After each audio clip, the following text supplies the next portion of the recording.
바벨론의 강대한 통치자 느부갓네살이 꿈을 꿉니다. 그동안에 지금은 이제 과학의 시대지 않습니까? 그 당시에도 과학이 전혀 없었던 것은 아니지만 지금과는 차원이 다른 미미한 수준이었기 때문에 꿈 같은 것에 대한 두려움이 있었죠. 꿈을 꾼다는 것, 하나님이 꿈으로 말씀하신다는 것은 어떻게 우리가 받아들여야 하냐면 우리의 인간의 통제 밖에 있는 것을 의미합니다. 여러분, 꿈을 통제할 수 있나요? 좋은 꿈을 꾸다가 깬 적이 있잖아요, 그렇죠? 다시 꾸고 싶을 때 있죠. 저도 그럴 때 있어요. 꿈의 내용을 궁금해하지 마시고 그냥 막 꿈을 꿨는데 너무 좋은 꿈이라서 다시 꾸고 싶은데 안 꾸어지는 거예요. 그리고 막 악몽에 시달리는 사람들이 있습니다. 그런 때가 있죠. 막 가위 눌리기도 하고. 저도 중학교쯤 가위를 많이 막 눌렸었어요. 막 눈에 자는데 막 하얀 소복 입은 게 막 내려오고. 며칠 그러다가 교회에서 전사님이 찬양을 틀어놓으라 해가지고 찬양을 틀고 잠을 잔 이후로 그때부터 지금까지 가위 눌린 적은 없는 것 같아요. 워낙에 잠을 잘 자는 체질이라 그럴지도 모르지만 그렇습니다. 하나님 꿈으로 말씀하신다는 것은 하나님의 절대 주권과 하나님의 통치를 의미하는 것입니다. 꿈을 우리가 의도적으로 꿀 수도 없고요. 내가 원하는 꿈에서 빠져나올 수도 없고 되어지지 않습니다. 그래서 꿈이라는 것은 예전부터 두려운 것이었죠. 느부갓네살도 이제 많은 꿈을 꾸었을 것이고 주변에 여기 성경에 지혜자라고 써 있기도 하고요. 박수라고 써 있기도 하고 어떤 곳은 박사라고 되어 있기도 하는데 이 꿈을 해석하는 또 날씨와 기후와 어떠한 이해할 수 없는 현상들을 해석하는 사람들을 주변에 많이 두고 있었어요. 그게 왜 그럴까요? 두려움이죠. 강대한 나라의 왕이라 할지라도 어마어마한 군대와 국력을 가지고 있다 할지라도 그 마음 안에는 엄청난 두려움이 있었습니다. 그래서 그것들을 해석해줄, 그래서 내 마음에 맞는 좋은 말 해줄 사람들이 필요했던 것이죠. 사기죠, 엉터리죠. 여러분, 꿈을 해석하고 점치고 하는 거는 제가 지금 이 시간 정확하게 말씀드릴 수 있는데 다 뻥입니다. 사기예요. 제가 지금 설교 중이라 단어를 굉장히 온유하게, 온화하게 표준어를 구사하는데 이거는 진짜 다 개뻥입니다. 말이 안 돼요. 여러분, 저도 여러분 점쳐줄 수 있어요. 와가지고 무슨 일이 있었는지 말하지 말라고. 혹시 작년에 힘든 일이 있지 않았냐고. 생각해보니까 있었던 것 같아요. 그러다가 좀 마음이 좋아지지 않았냐. 그랬던 것 같죠. 점을 보러 가는 이런 사주를 보고 점을 보고 이런 사람들의 마음 누가 찾아가면 막 용하게 맞히는 사람들이 있잖아요. 그리고 여러분 이제 한 달 있으면 대선인데 대선이 끝나면 그렇게 자기 광고를 많이 한대요. 점집에서 내가 맞췄다고. 저하고 오늘 찬양 인도한 영경자매하고 팀을 짜가지고 대선 후보를 맞힐 수 있어요. 저는 1번, 너는 2번 해라. 그래서 한 사람 몰아주자. 한 사람은 맞추는 거지. 이게 뭡니까? 말도 안 되는 이 귀신 장난에 이 시대에 너무 많은 성도들이 놀아나고 있는 것입니다. 너무 어리석은 것이죠. 여러분, 귀신은 결코 우리의 미래를 주관할 수 없어요. 과거는 어느 정도 알 수 있고, 과거는 우리도 알아요. 우리가 지혜가 다 기억을 못 해가지고 기억이 안 나는 것 뿐이죠. 우리의 미래, 앞으로 우리에게 장차 주어질 하나님의 계획에 대해서 어떤 사단이 알겠으며 어떤 귀신이 그걸 가지고 장난할 수 있겠습니까? 그냥 과거에 경험했던 것을 가지고 그 두려움을 가지고 우리를 농락하려고 하는 것이고 그것으로 우리를 조종하려고 하는 것뿐이죠. 하나님 아버지, 하나님이 지금 이 느부갓네살에게 꿈을 주시고 꿈으로 말씀하신다는 것은 우리가 꿈을 꾼다는 것, 그것은 하나님께 내 인생의 주권과 통치를 내어드려야 한다는 것을 의미합니다.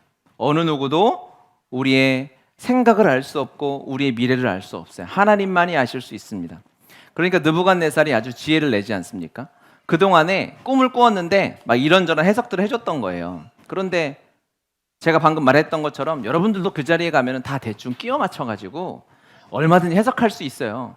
답지가 없잖아요. 어떻게 그 답지를 알아요? 그리고 꿈꾼 내용을 왕이 다 말하니까 그 내용은 이건 것 같습니다. 대략적으로 말하면 그냥 뭉뚱그려서 말하면 다 맞춰요. 여러분 정말 나중에 할 일이 없으면 이러면 안 되지만 돗자리 깔고 나가면 누구든지 돈 벌 수 있어요. 그거는 말만 그럴듯하게 하면.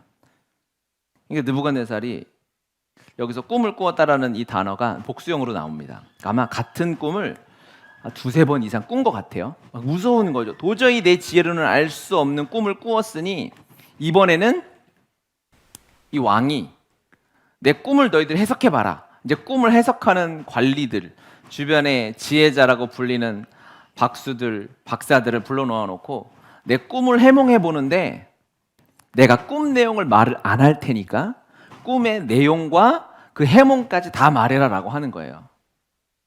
그걸 요구한 거죠. 다니엘서를 처음 보시나요? 읽어 오시면 좋다 그랬잖아요. 그 내용이에요. 느부갓네살. 그러니까 이 주변에 꿈을 해석하는 자들이 어이가 없는 거죠. 아니 이게 말이 됩니까? 어떻게 이걸 우리가 해석합니까? 지혜자들은 불가능하다는 거예요. 2장 11절 왕께서 물으신 것은 어려운 일이라 육체와 함께 살지 아니하는 신들 외에는 왕 앞에 그것을 보일 자가 없나이다 한지라.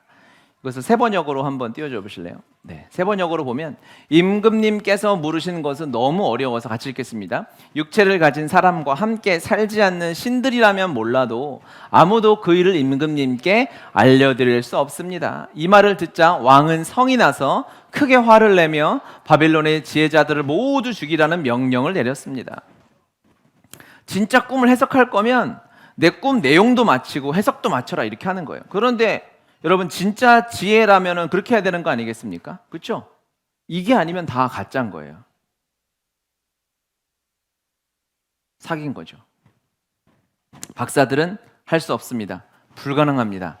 라고 이야기했어요. 그래서 왕의 명령이 떨어져서 근위대장, 아마 경호실장이나 가까이 친위대장 정도 되는 아리옥이라는 장군이 그 명령을 받들여서 그동안의 꿈을 해석하고 똑똑하다고 왕 주변에 모아놓은 사람들을 다 죽이려고 사람들을 찾아서 모읍니다. 다니엘이 가만히 있다가 갑자기 아리옥이 찾아와요.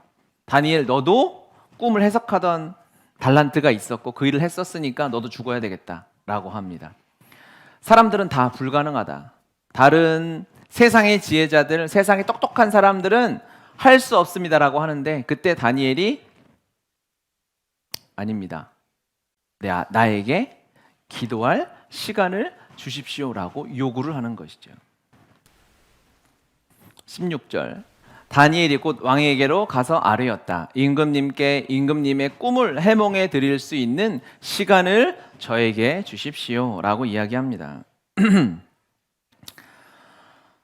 세상의 어떠한 지혜자들도 왕 옆에 권위와 권세를 가지고 있는 사람들도 다 포기하고 이제 죽었구나. 왕의 마음이 바뀌기만을 바라고 있을 그때에 다니엘은 시간을 달라라고 왕에게 이야기하고 그리고 그 시간을 얻어서 무엇을 했을까요?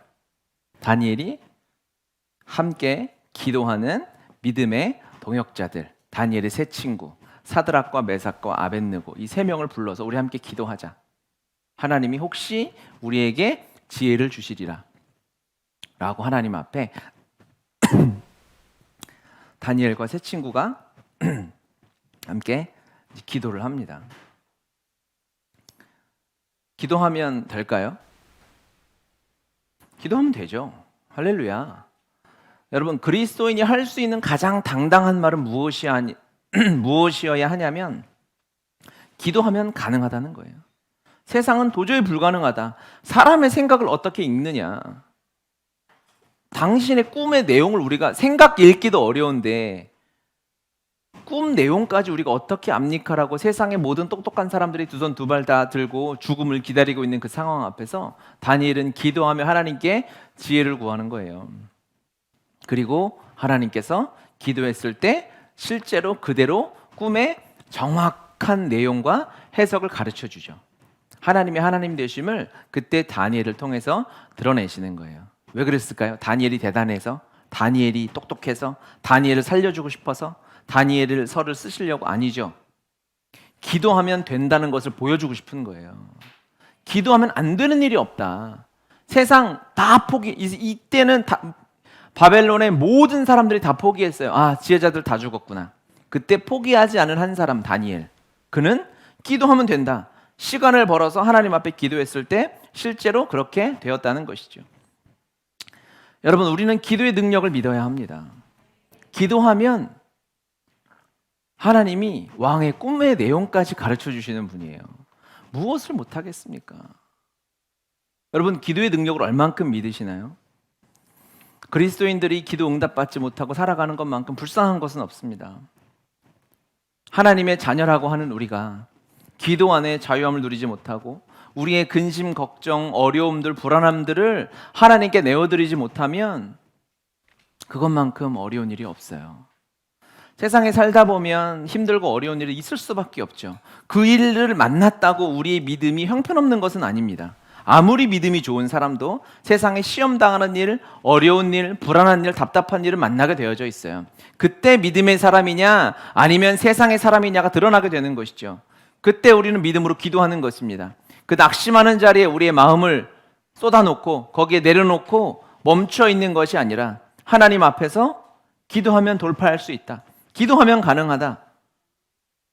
라고 근위 대장에게 말하고 왕에게 말하고 담대한 그 다니엘의 마음 안에 있는 그 기도에 대한 엄청난 확신이 있었던 거예요. 그 말이 이 왕을 설득해낼 수 있었던 거죠. 성경에서는 그거를 무엇이라고 표현했냐면 우리가 14절 같이 한번 읽겠습니다. 그때 왕의 근위 대장 아리옥이 바벨론 지혜자들을 죽이려 나가매 다니엘이 명철하고 슬기로운 말로 이렇게 나옵니다. 왕의 명령을 받아서 근위 대장이 다 죽이려고 왔어요. 왕도 열받았고 이 근위 대장은 얼마나 벌벌벌 떨겠습니까? 왜? 왕이 지금 두려운 상태예요. 이 느부갓네살이 흉악한 왕인데 꿈 꿔가지고 지금 화가 나고 성질이 났다고 아까 우리가 읽었잖아요. 그 상태인데 다니엘이 슬기롭고 지혜로운 말로 그 근위대장을 설득했어요. 그리고 설득하고 나서 왕에게까지 직접 나아가서 왕을 설득했어요. 말을 잘하는 것으로 될까요? 하나님의 도우심이 있어야 할 것이고 그 안에 사람은 상대해보면 알지 않습니까? 다니엘 안에 기도 응답에 대한 말할 수 없는 확신이 있었던 거예요. 그 말이 지혜로운 말로 나왔던 것이죠. 그 말로 설득할 수 있었다는 거예요. 하나님에 대한 확신, 복음에 대한 확신, 그 말이 누구든지 어떤 사람 앞에서든 담대하게 슬기롭고 지혜로운 말로 그 사람의 마음을 움직일 수 있었다는 것이죠. 이 다니엘의 기도에 대한 확신과 그의 삶을 통해서 나온 이 지혜로운 말이 다니엘을 살렸죠. 다니엘의 세 친구를 살렸죠. 그리고 심지어 그 왕궁 근처의 관리들, 지혜자들, 그들도 다 다니엘 때문에 살았어요. 우리가 하나님 앞에 기도하고 살아가는 사람은 그냥 하나님만 바라보고 기도했을 뿐인데 주변에 있는 사람들도 자연스럽게 살아가는 거예요. 여러분, 불이 나면 그것만 뜨거울 수 없잖아요. 주변에 열기가 퍼지게 되고 연기가 나게 되고 영향력이 끼쳐지죠. 이 세상의 불도 그런데 성령의 불이 하나님의 마음이 임한다면 그 사람 주위에 있는 사람이 전혀 아무렇지도 않게 오늘 내일 똑같이 살 수 있을까? 그럴 수 없는 것입니다. 기도의 능력을 믿어야 합니다. 기도하면 가능하다라는 것을 우리가 체험해야 합니다. 그리고 하나님 앞에 선포하고 우리 금요일날 나누었죠. 기도에 확신이 있는 자는 사실은 왕 앞에서 다니엘이 선포한 거예요. 시간을 주십시오. 내가 해결해 보겠습니다. 해결 안 될 수도 있겠죠. 다니엘이 하나님입니까? 안 될 수도 있는 거 알죠. 다니엘은 항상 그와 그의 친구들의 마음에 있는 기도 제목이 있잖아요. 그리 아니하실지라도. 하나님 신뢰하니까. 하나님은 선하시니까. 하나님은 실수하지 않으시니까 그것을 마음에 새기고 담대하게 왕에게 시간을 달라. 왕이 엄청 열받았다가 다니엘 보고 약간 쫄은 느낌이 납니다. 그래? 사람들은 그 앞에 왕이 한 말이 무엇이냐면요. 꿈 얘기를 내 꿈과 해몽을 말하라 라고 얘기했을 때 이 꿈을 해석하는 자들이 그렇게는 못합니다. 꿈 내용이라도 조금 얘기해 주시면 우리가 해몽을 제대로 하겠습니다라고 했더니 이 왕이 허튼 수작하지 말아라. 너희들 시간 끌려고 하는 거 아니냐라고 얘기해요. 이 앞에 성경을 읽어보면 제가 지금 말을 맞추려고 제가 지금 속이는 게 아니라 성경이 여러분에게 다 있기 때문에 이거는 제가 속일 수가 없어요. 왕은 시간 끄는 거에 지금 화나가지고 열받아 있는 상황인데 다니엘은 시간을 달라고 하는 거죠. 다니엘의 기도에 대한 확신과 하나님이 주신 그 지혜의 말로 인해서 왕이 설득되어지고 왕이 오히려 기도할 시간을 주게 되죠. 그리고 다니엘은 기도하며 하나님의 역사를 이뤄가게 되는 것입니다. 기도는 능력입니다. 다니엘이 대단한 사람인 것이 아니에요. 다니엘이 하나님의 사랑을 특별히 많이 받은 것이 아니죠. 다니엘이 사랑을 받았다면 우리도 사랑받은 것이고, 특별히 하나님이 다니엘에게만 어떠한 특별한 능력과 지혜와 달란트를 부어주시는 것이 아니라, 성경에 기도의 은사 이런 단어는 없잖아요. 기도는 모든 사람들이 누리는 특권입니다. 아멘. 다니엘의 기도의 내용을 우리가 좀 살펴볼 필요가 있는데요. 20절 다니엘이 말하여 이르되 영원부터 영원까지 하늘의 이름을 찬송할 것은 지혜와 능력이 그에게 있음이로다. 아멘. 21절도 읽어볼까요? 그는 때와 계절을 바꾸시며 왕들을 패하시고 왕들을 세우시며 지혜자에게 지혜를 주시고 총명한 자에게 지식을 주시는도다. 아멘. 다니엘의 하나님을 향한 다니엘의 기도에 반복적으로 나오는 두 가지 단어는 세 가지 내용이 있는데, 여기에 먼저 나오는 단어는요, 지혜와 능력의 하나님이라는 것입니다. 우리 하나님은 지혜의 하나님이십니다. 아멘. 따라해 봅시다. 지혜의 하나님. 아멘. 하나님의 지혜는 모든 것을 아십니다. 할렐루야. 그리고 모든 일에 계획이 있으시죠. 모든 일을 하나님이 직접 설계하십니다. 어떠한 사람이 살게 하는데 하나님은 계획이 있으시고, 그를 향한 계획을 이뤄가기 위해서 하나님의 지혜로 설계하신 대로, 계획하신 대로 적재적소에 하나님의 사람들을 세우시고, 하나님의 도울 자들, 하나님의 필요한 재물들, 하나님의 것들을 배치하셔서 또 필요하면 지혜의 말로 사람의 마음을 움직이게도 하셔서 하나님의 계획을 이뤄내시는 것입니다. 이것을 우리가 잘 쓰는 말로 하나님은 전지하신 분이다 라고 하는 거죠. 다니엘이 찬양한 하나님은 전지전능하신 하나님이에요. 우리가 그렇게 찬양하잖아요. 지혜의 하나님이라는 것은 모든 것을 아시기 때문에 알고 끝나는 것이 아니고요, 모든 것을 안다는 것은 우리의 과거를 아는 것뿐 아니라 우리의 미래에 대한 완전한 계획도 있으시고 그 계획을 성취해 가시는 거죠. 하나님은 선하십니다. 그래서 하나님이 여러분을 향한 계획은 선하십니다. 너희를 향한 나의 생각은 내가 안 하니 재앙이 아니라 평안이고 미래에 소망을 주게 하려는 것이라. 할렐루야. 하나님의 계획은 여러분의 삶에 소망을 주시는 것입니다. 평안을 주시는 것입니다. 말할 수 없는 은혜를 주시는 것입니다.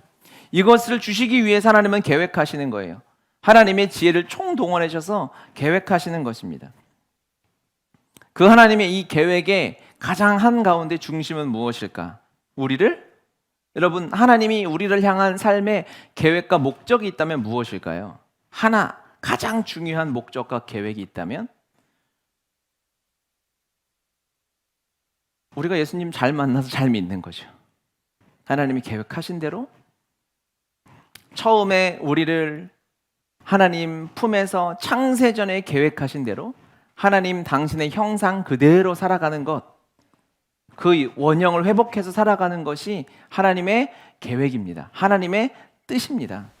하나님은 그 일을 위해서 사실은 일하고 계시는 것입니다. 여러분, 죽을 때 어떠한 것은 다 이루어지지 않을지 몰라요. 여러분이 부자가 안 될 수도 있고요, 여러분이 뜻하는 대로 내 사업이나 직장이나 재정이나 가정이나 자녀나 이게 안 될 수도 있어요. 그건 모르겠어요. 기도를 안 한다는 건 아니고, 기도를 하는데 그거는 어떻게 될지 모르겠어요. 하지만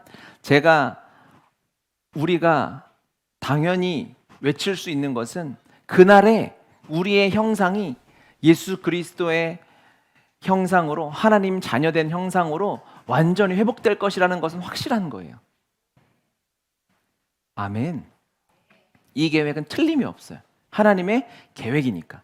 우리가 하나님의 계획을 다 알 수 없잖아요.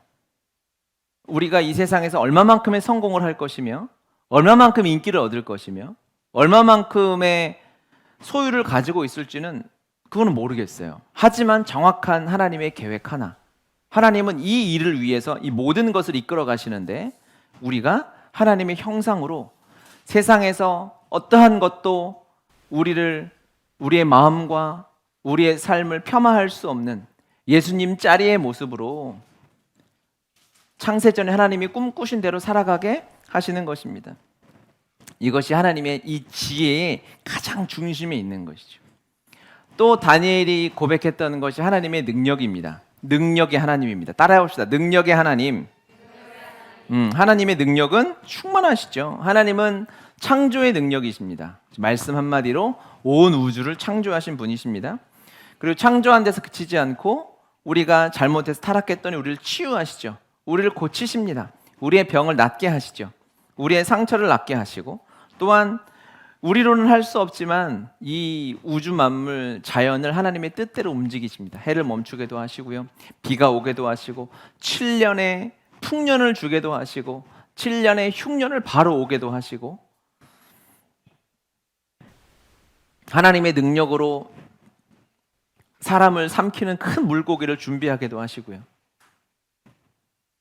그 물고기 뱃속에서 소화되지 않게 지키셨다가 선지자를 뱉어내게도 하시고, 하나님의 이 능력은 정말 놀랍고 엄청난 하나님의 말할 수 없는 능력입니다. 측량할 수 없는 하나님의 전능하심이죠. 할렐루야. 하나님의 이 전능하심, 하나님의 이 능력을 우리의 삶에 매일 부어주고 계시오. 우리 다 알 수 없어서, 우리가 다 알면 아마 감당이 안 될 겁니다. 매일 일도 못하고 매일 울고 다닐지도 몰라요. 우리가 다 둔한 거죠. 때론 둔한 게 은혜기도 해요. 너무 하나님의 은혜 덜 둔해서 직장에서도 울고만 앉아있고, 여기서도 울고만 앉아있으면 사람들이 좀 이렇게 볼 수도 있긴 할 것 같은데, 하나님의 그 능력을 다 측량할 수 없어요. 셀 수 없어요. 그런데 하나님의 그 능력도 어떠한 방향으로 무엇을 위해서 일하고 있을까요? 우리가 구원받는 것입니다. 우리가 하나님의 완전한 자녀로 살아가는 것, 그것을 위해서 하나님의 전능하심이 작동하고 있다는 것을 여러분 믿으셔야 합니다. 이 하나님의 완전한 지혜와 완전한 능력이 만나는 그 지점이 바로 십자가인 것이죠. 우리를 구원하기 위해서 하나님의 측량할 수 없는 이 지혜, 하나님의 이 전능한, 죽은 자도 살리시는, 죽은 나사로를 살리는 장면을 우리가 지금 큐티하고 있잖아요.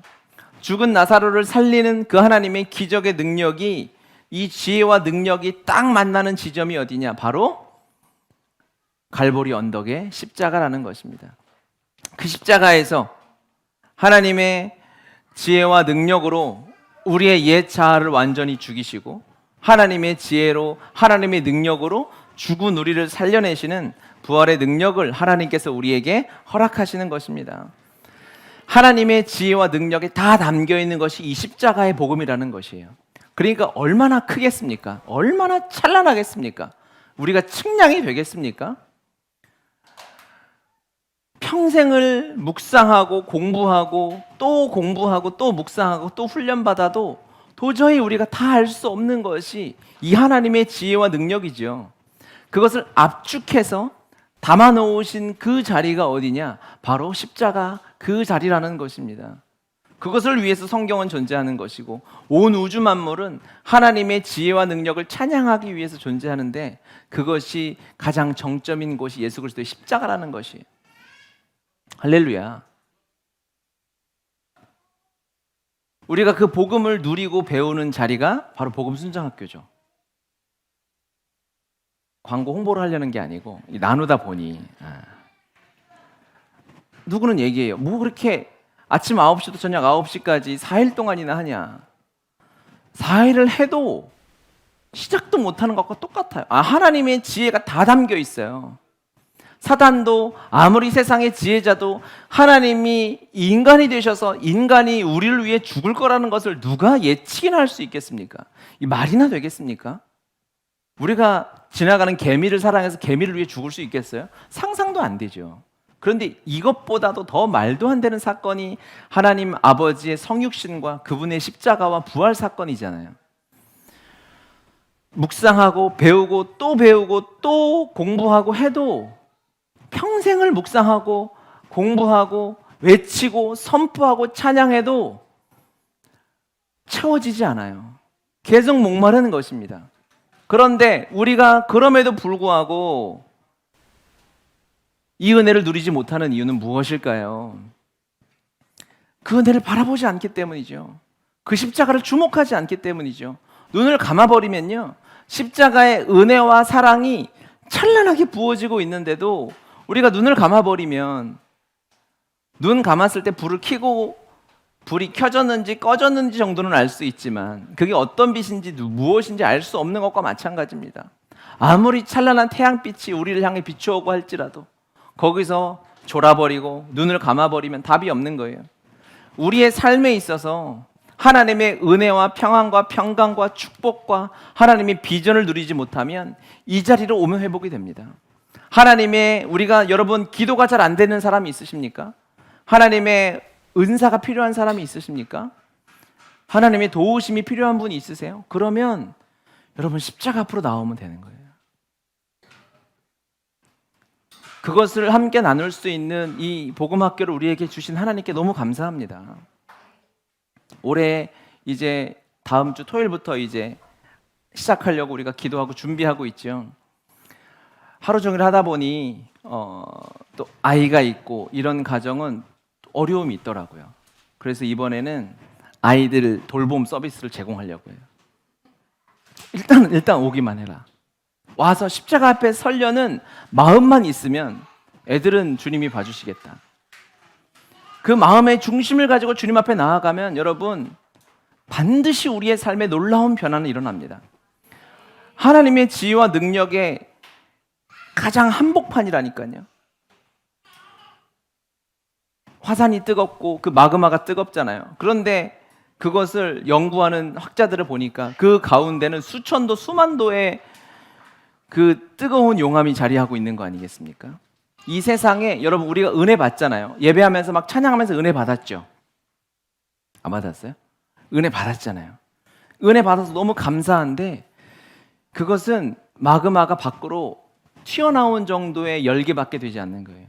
그 십자가 한복판에 들어가서 그 은혜와 그 사랑을 맛보면 우리가 함께 찬양하면서 누리는 은혜는 정말 말할 수 없는 하나님의 놀라운 찬양과 고백이 되는 것이죠. 우리가 드리는 이 가사 하나하나가 얼마나 기가 막힌 것인지, 찬란하게 빛나는 주님의 영광, 이 고백을 드릴 수 있는 존재가 나라는 것이 믿어지지가 않는 거예요. 아까 찬양하면서 자막을 넘기면서 이 찬양을 내가 어떻게 드리고 있을까? 이 고백이 어떻게 내 입에서 나오고 있을까? 하나님의 지혜를 찬양할 수밖에 없지 않겠습니까? 여러분이 뭐라고, 제가 여러분 무시하는 게 아니고 우리가 뭐라고 하나님이 우리를 구원하시고 우리를 위해 아들을 내어주시냐고요. 우리를 얼마나 사랑하시는지, 여러분이 얼마나 값진지 하나님의 지혜에 다 담겨 있어요. 우리를 그러기 위해서 하나님의 지혜, 그 하나님의 계획과 사랑이 다 담겨 있는데 우리가 말을 너무 안 듣잖아요. 우리가 내 멋대로, 내 뜻대로, 내 마음대로, 내 계획대로 살아가는 것에 익숙하잖아요. 그 우리를 십자가 앞으로 인도하시기 위해서 하나님이 행하신 능력을 우리가 보자는 것입니다. 변함이 없고 틀림이 없는 하나님이십니다. 다니엘은 지혜와 능력의 하나님을 찬양하고 있고 또 다니엘이 고백하는 18절 같이 한번 읽겠습니다. 본문 18절. 하늘에 계신 하나님이 이 은밀한 일에 대하여 불쌍히 여기사 다니엘과 친구들이 바벨론의 다른 지혜자들과 함께 죽임을 당하지 않게 하시기를 그들로 하여금 구하게 하니라. 하늘에 계신 하나님, 하늘의 하나님이라는 고백을 다니엘은 여러 번 합니다. 다니엘서에만 6번, 에스라서에는 9번, 느헤미야서에는 4번이 나온다고 해요. 이 이외에 다른 구약의 하늘의 하나님, 하늘에 계신 하나님이란 단어는 3번밖에 안 나와요. 그러니까 대부분은 다니엘서와 에스라와 느헤미야서에 있는 거죠. 이 시대가 어떤 시대입니까? 포로 시대죠. 정말 이스라엘 역사 중에서 가장 힘들고 어려운 왕정 마지막 정말 이상한 흉측한 왕들이 나타났을 때보다 더 힘든 시대가 바로 이 다니엘 시대, 에스라, 느헤미야 시대인 거죠. 나라를 빼앗기고 왕들이 죽고 눈이 뽑혀서 사망하고 수십 명이 수백 명이 8천 명이 포로로 끌려가서 바벨론 땅에서 다니엘이 3년의 교육을 받지 않습니까? 3년 교육의 대부분은 종교 교육이라 그래요. 여호와 하나님이 아닌 이 세상의 바벨론 신과 동급으로 여겨지는 느부갓네살, 그들의 왕을 섬기는 교육을 3년을 받는다고 하는 것이죠. 그 가운데 다니엘, 느헤미야, 에스라에서 고백하는 하나님은 하늘에 계신 하나님이에요. 사방이 막힌 것 같은 상황인 거죠. 답답한 상황인 거죠. 세상이 너무 어려운 거죠. 그때 아무리 주변이 꽉 막힌 것 같아도 하늘은 뚫려 있는 거 아니겠어요? 하늘의 하나님을 볼 수 있는 거죠. 부를 수 있는 것이죠. 지금 이 시대는요, 여러분, 하늘의 하나님을 불러야 하는 시대입니다. 에스라도 이렇게 부르는 거죠. 에스라 7장 12절에 보면 모든 왕의 왕 아닥사스다는 하늘의 하나님의 율법의 완전한 학사 겸 제사장 에스라에게, 느헤미야 1장 4절에도 내가 이 말을 듣고 울고 수일 동안 슬퍼하며 하늘의 하나님 앞에 금식하며 기도하여. 하늘의 하나님은요, 우리가 언제 어디서나 부를 수 있고 바라볼 수 있는 하나님이신 줄 믿습니다. 아멘. 환경이 막막하고 답답하고 내가 어디에 있든지 마음이 낙심이 막 우리에게 찾아올 때가 있어요. 여러분, 그거를 우리는 한 걸음 물러서서 캐치할 수 있어야 돼요. 낙심은요, 내 마음에서 오는 것이 아닙니다. 낙심은 반드시 사단이 주는 것이에요. 세상이 주는 것이에요. 여러분 마음 중심에서는요, 기쁨과 평안과 하나님이 주시는 사랑만이 나오게 되어져 있어요. 할렐루야. 왜요? 여러분 안에 성령이 계시기 때문에. 낙심은 세상이 주는 것이에요. 슬픔도 절망도 우울함도 세상이 줍니다. 우리는 내가 우울증에 걸려있다라고 하면 그것이 내 거인 것 같죠? 착각. 여러분, 우울증은 내 것이 아니에요. 무기력증도 내 것이 아니에요. 세상이, 사단이 주는 것입니다. 우리는 성령의 사람인데 우리 안에서 어찌 그런 것이 나오겠어요? 할렐루야. 영적인 여러분은 우리의 낙심과 힘듦과 어려움과 절망과 포기하고 싶은 마음이 다가올 때 한 걸음 떨어져서 낙심이 나를 공격하려 오네. 그때는 우리가 그걸 딱 깨닫고 하늘의 하나님을 바라봐야 하는 것이죠. 어디서든지 하늘의 하나님 볼 수 있잖아요. 고개만 오도 들면 되는데요. 이거를 못 하겠어요. 이거를 잠깐 기도해야 할 때 느헤미야가 하나님 앞에서 묵도하고 왕 앞에 섰듯이, 왕 앞에서 죽을 절체절명의 위기에서 느헤미야가 묵도했다는 것은 묵도하고 하늘의 하나님을 보는 거 아니겠습니까? 눈을 감으면 하늘의 하나님이 보이지 않습니까? 기도의 사람이라는 것은 하늘의 하나님을 볼 수 있는 사람을 말합니다. 그런데 중요한 것은 하늘의 하나님을 보잖아요. 그러면 하늘의 하나님은 반드시 우리를 보고 계시는 거예요. 우리가 보고 하나님 날 봐주세요 부를 필요가 없어요. 하나님의 시선은 항상 여러분에게 고정되어져 있다는 것이죠. 하나님은 여러분 한 사람 한 사람을 주무시지도 않고 졸지도 아니하시고 딴짓도 아니하시고 바쁘지도 않으세요. 그냥 여러분을 주목하고 계시는 것입니다. 우리 축복합시다. 좌우에 하나님은 당신을 주목하고 계십니다. 아멘. 하나님은 여러분을 지켜보고 주목하고 계세요. 그래서 우리가 하나님을 보잖아요. 그러면 하나님과 눈이 딱 맞아요. 아이 컨택이 되는 거예요. 그때 여러분의 삶에 말할 수 없는 평안이 찾아오게 됩니다. 여러분 어린 아이들을 보면요, 어린 아이들이 이렇게, 저도 집에 아이들이 없는 편은 아니잖아요. 아이들이 이렇게 축구하는 데나 이렇게 축구 클럽에 데려가면 아이들 축구 잘 못할 때 있잖아요. 대부분이 잘 못하죠. 자신이 없잖아요. 안 해봤으니까, 어리니까. 하다가 잘 안 될 때 아이들이 실패하면, 넘어지고 낙심하게 되면 두리번거립니다. 부모를 찾는 거예요. 그때 부모가 바라봐주고 있으면 거기서 자신감을 얻고 평안을 얻고 다시 일어나서 뛰는 거죠. 또는 포기하고 오더라도 안아줄 수 있는 것이고, 돌아갈 곳이 있어요? 나를 봐주는 사람이 있어요? 그때 평안이 임해요. 여러분 세상의 한복판에 있을 때 하나님과 아이 컨택을 해야 돼요. 하나님과 눈을 마주쳐야 돼요. 그러면 여러분 그 자리에서 하나님의 따스함을 느낄 수 있습니다. 그거는 무조건 100%, 성공 확률 100%. 물론 저도 초반에는 이렇게 아이 컨택을 해주다가 1시간 내내 그걸 해줄 수는 없고, 웬만한 부모가 그걸 해줄 수는 없거든요. 한 2-3번 해주고 이제 가서 딴짓을 하거나 앉아서 쉬거나 하게 되죠. 하지만 하나님은 인간의 부모가 아니잖아요.